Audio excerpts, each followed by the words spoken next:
Apa cita-cita Pak Mario waktu masih muda? Cita-cita saya waktu masih kecil malahan ya. Oke, setiap pribadi melalui masa cita-cita itu apapun yang dilihatnya keren. Waktu kecil ya, ngelihat pilot pesawat terbang, ingin jadi pilot, ingin jadi ini semua gitu. Ingin jadi penemu harta karun gitu kan, ingin menjadi penemu mesin jet gitu. Mobil pickup orang tuanya mau dikasih mesin jet gitu. Supaya terbalik-balik keluar. Oke, tapi anak-anak itu begitu.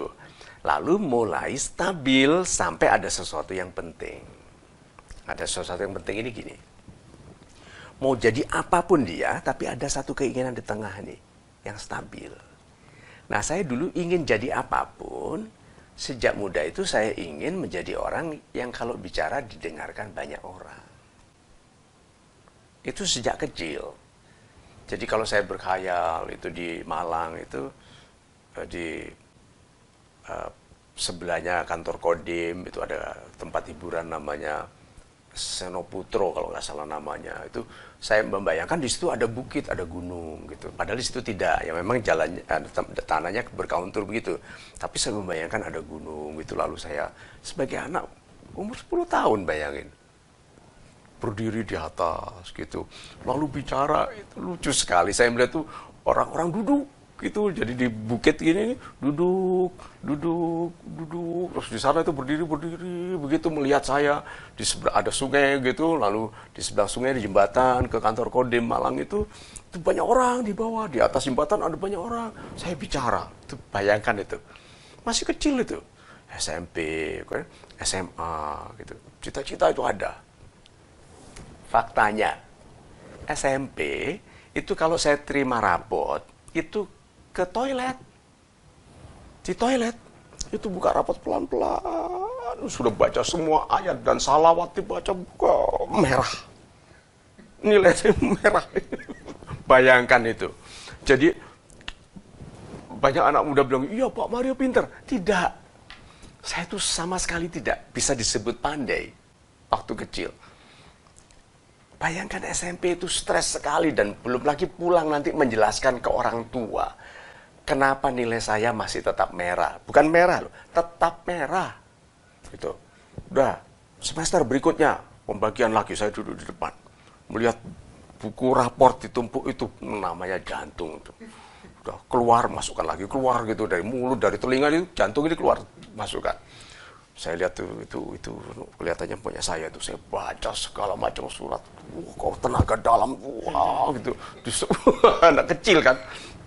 Ditembakkan ke raport itu supaya merah-merahnya pigmennya itu berubah menjadi biru. Berhasil nggak? Tidak. Tetapi cita-cita menjadi orang yang kalau bicara didengarkan banyak orang tidak pernah susut. Aneh sekali. Sebagai anak kecil sering menangis sedih karena datang dari keluarga yang terbatas dan saya sendiri tidak pandai.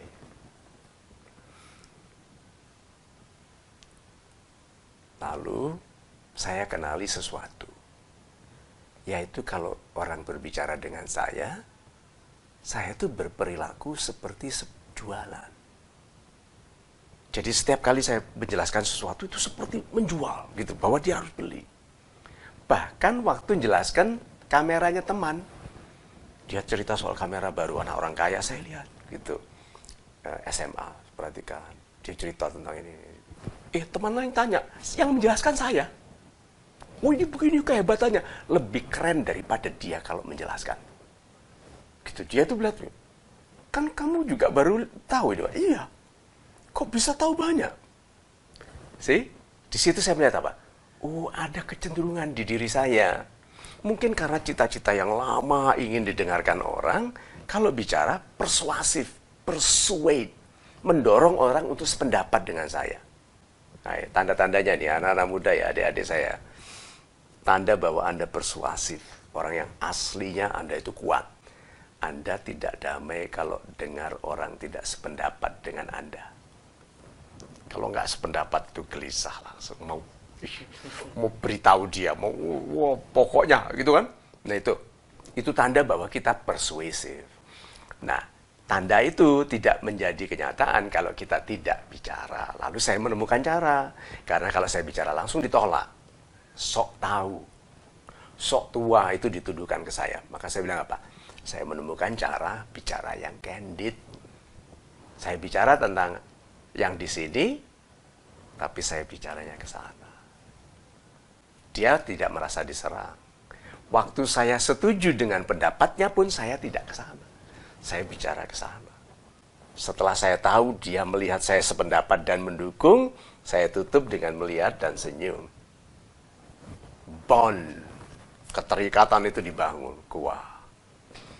Kalau dia nggak setuju dengan saya bicara di sana, membuktikan poin saya di sana, mengambil contoh bahwa orang yang ini salah, lalu dia melihat, iya salah ya. Kalau saya bicara ke dia, dia bertahan. Kalau saya bicara ke orang lain, dia tidak. Lalu dia melihat, jangan sampai aku jadi kayak dia. Terus saya bilang, Pak, iya kan? Iya, tuh. Padahal dia tadi tidak mendapat. Saya temukan cara ini. Nah, kemudian tumbuh nih, jadi anak muda, yang lama-lama saya perhatikan, saya tuh nggak cocok bicara dengan orang yang lebih muda dari saya. Nggak sabar. Kok rasanya terlalu ringan yang bicarakan, nggak penting gitu.